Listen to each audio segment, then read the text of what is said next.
Assalamualaikum warahmatullahi wabarakatuh. Kepada yang terhormat Ibu Meta Malihatul Maslahah SUD MA selaku dosen pengampu mata kuliah Psikologi Kepribadian. Sebelumnya perkenalkan kami Widya Khairunisa NIM 17 dan Ahmida Nurania NIM 40 akan menyampaikan materi dari jurnal kami yang berjudul Pendidikan Agama sebagai Pembentuk Kepribadian Anak. Materi yang pertama akan saya sampaikan sendiri.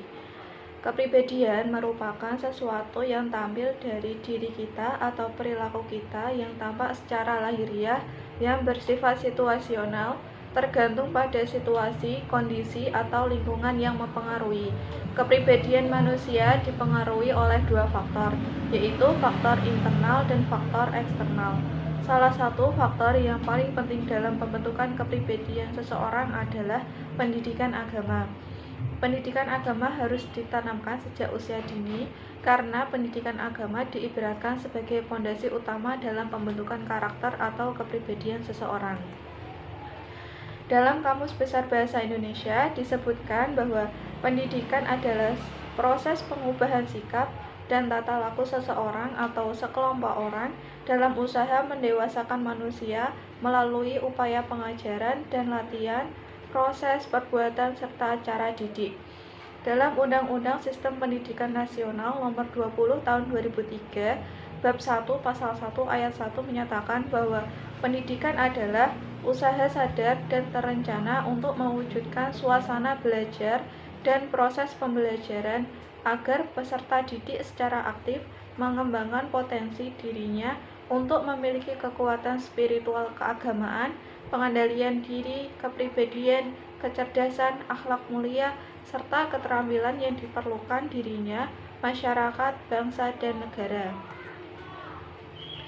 Sedangkan pendidikan agama Islam menurut Zakiyah Darajat adalah bimbingan dan asuhan terhadap anak didik agar ia memahami, menghayati, dan mengamalkan ajaran-ajaran agama Islam yang telah diyakininya secara menyeluruh, serta menjadikan ajaran agama Islam sebagai pandangan hidup demi keselamatan dan kesejahteraan hidup di dunia dan di akhirat. Dapat disimpulkan bahwa pendidikan agama Islam adalah usaha sadar yang dilakukan secara sistematis melalui bimbingan, pengajaran, dan latihan dalam rangka menyiapkan anak didik untuk mengenal, memahami, menghayati, mengimani, bahkan mengamalkan ajaran agama Islam dalam kehidupan sehari-hari. Yang kedua yaitu tujuan pendidikan agama Islam. Pendidikan agama Islam di sekolah atau madrasah bertujuan untuk menumbuhkan dan meningkatkan keimanan melalui pemberian dan pemupukan pengetahuan, penghayatan, pengamalan, serta pengalaman siswa tentang agama Islam sehingga menjadi manusia muslim yang terus berkembang dalam hal keimanan, ketakwaannya, berbangsa dan bernegara, serta untuk melanjutkan pada jenjang pendidikan yang lebih tinggi. Ibnu Faris menjelaskan bahwa tujuan pendidikan agama Islam adalah membimbing seseorang dengan memperhatikan segala potensi pedagogik yang dimilikinya melalui tahapan-tahapan yang sesuai untuk didik jiwanya, akhlaknya, akalnya, fisiknya, agamanya, rasa sosial politiknya, ekonominya, keindahannya, dan semangat jihadnya. Materi selanjutnya akan disampaikan oleh Mbak Widya Khairunisa. Selanjutnya saya akan menjelaskan tentang kepribadian anak. Kepribadian merupakan pola atau tingkah laku yang menjadi ciri khas seseorang yang membedakan dirinya dengan orang lain. Kepribadian ini sifatnya dinamis, dapat berubah-ubah sesuai dengan apa yang dirasakan oleh seseorang itu sendiri. Pada diri anak, biasanya ada yang cenderung memiliki sifat yang ceria, pemalu, energi, maupun pendiam. Faktor yang mempengaruhi kepribadian anak ada dua. Yang pertama ada faktor internal. Faktor internal ini disebabkan karena gen dalam keluarga itu sendiri, yang biasanya mempengaruhi jenis kelamin, intelektual, dan juga ras. Yang kedua ada faktor eksternal, yang biasanya berasal dari lingkungan masyarakat lingkungan sekolah, dan juga tontonan yang sering ditonton oleh sang anak.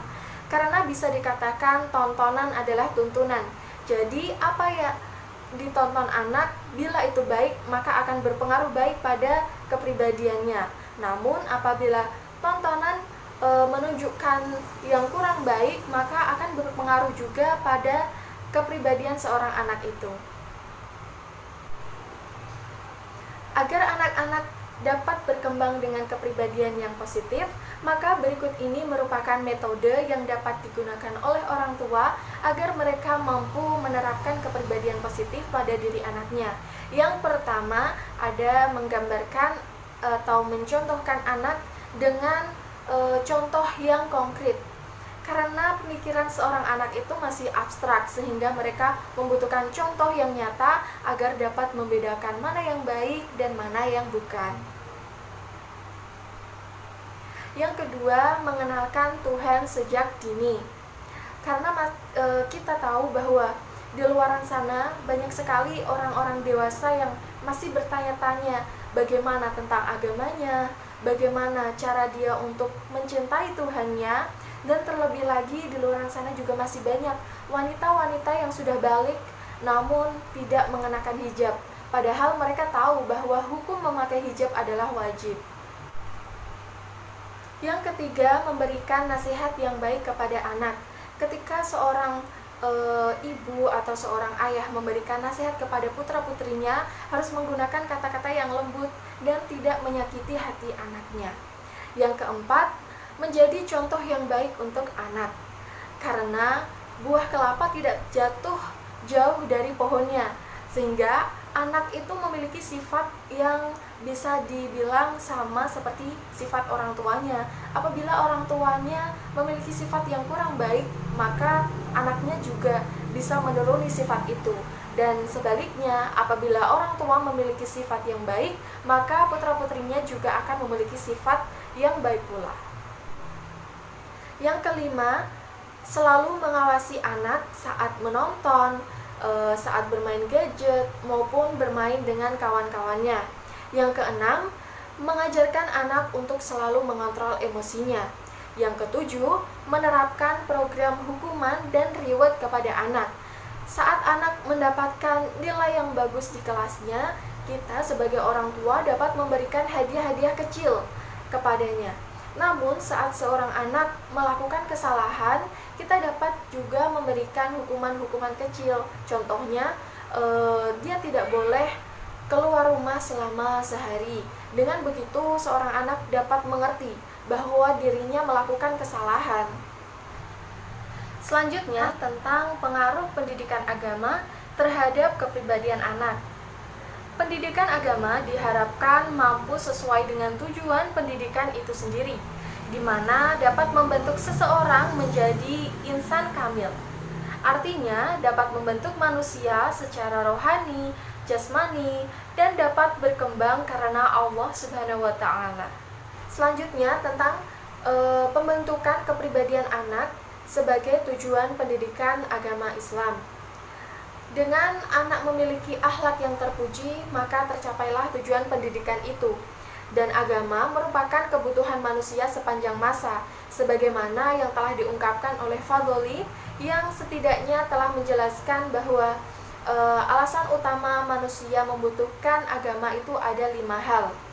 Yang pertama, agama merupakan kebutuhan fitrah manusia. Secara fitrah, manusia memerlukan Allah sebagai Tuhannya.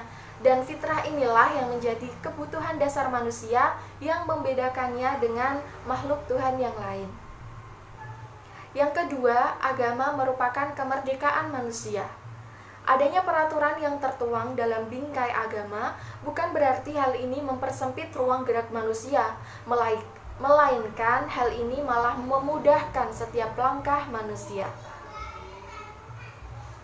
Yang ketiga, agama sebagai obat kegelisahan hati. Hawa nafsu yang mengantarkan manusia pada kemungkaran, hal ini mengakibatkan jiwa menjadi tidak tenang.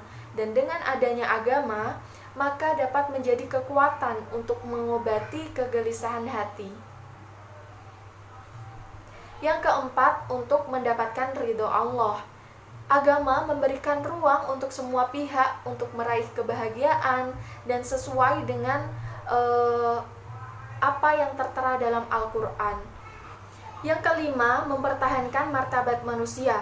Agama yang membekali manusia dengan kekuatan iman dan amal soleh dapat mengangkat martabat manusia dan menjadi pribadi yang dihormati dan dimuliakan sesama.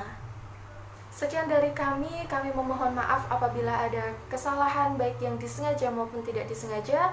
Wassalamualaikum warahmatullahi wabarakatuh.